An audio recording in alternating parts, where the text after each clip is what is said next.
So they decided to put a mail check on me. Every day the mail would come later and later. Corners torn, never sealed correctly. I was more of an activist then, so I decided to fight fire with fire. I began writing letters to the guy who was reading my mail.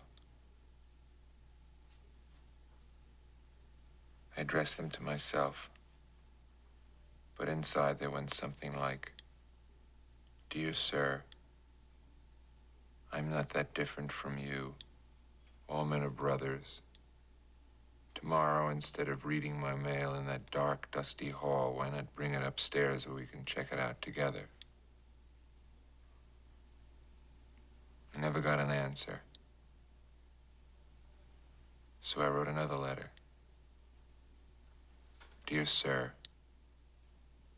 there are no heroes, no villains, no good guys, no bad guys. The world's more complicated than that. Come on upstairs where we can open a couple of beers and talk it all out." Again, no answer. So I wrote, "Dear sir, I've been thinking too much of my own problems, too little of yours. Yours can't be a happy task reading another man's mail. It's dull, it's unimaginative, it's a job, and let's not mince words, for a hack. Yet I wonder, can this be the way you see yourself? Do you see yourself as a hack? Do you see yourself as the office slob? Have you ever wondered why they stuck you with this particular job instead of others who have less seniority?" That letter never got delivered to me. So then I wrote, "Dear friend, just a note to advise. You may retain my letters as long as you deem fit.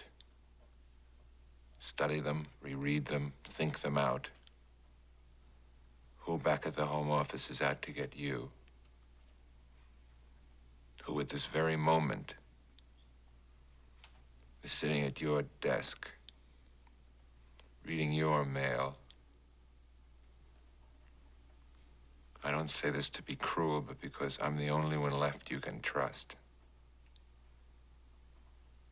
No answer.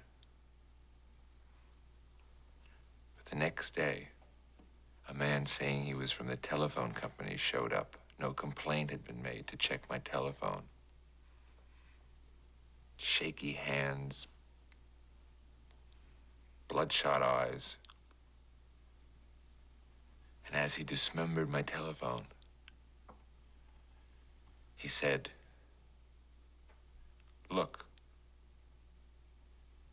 what nobody understands is that everybody's got his job to do. I got my job. In this case, it's preparing telephones. I like it or I don't like it, but it's my job. If I had another job, say with the FBI, or someplace putting in a wiretap, for example, or maybe even reading a guy's mail, like it or don't like it, it would be my job. Does anybody got the right to destroy a man for doing his job?" I wrote one more letter, expressing my deep satisfaction that we had at last made contact, and informing him that the next time he came, say to read the meter, I had valuable information. Photostats, recordings, names and dates about the conspiracy against him. That letter showed up a week after I mailed it. It was torn in half and clumsily glued together again. In the margin on the bottom, in large, shaky letters, was written the word "please."